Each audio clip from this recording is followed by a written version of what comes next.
2003 VY Commodore supercharged. Fucking L67 motor.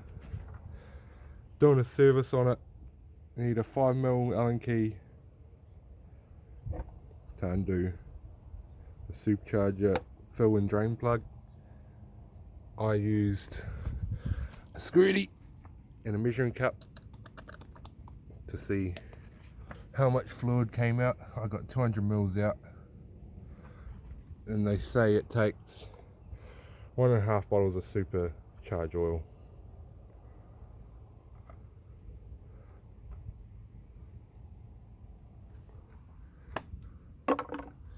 The bottles are only sold in 118ml bottles, and it takes 1.5 of them, or just over 200 mils of fluid.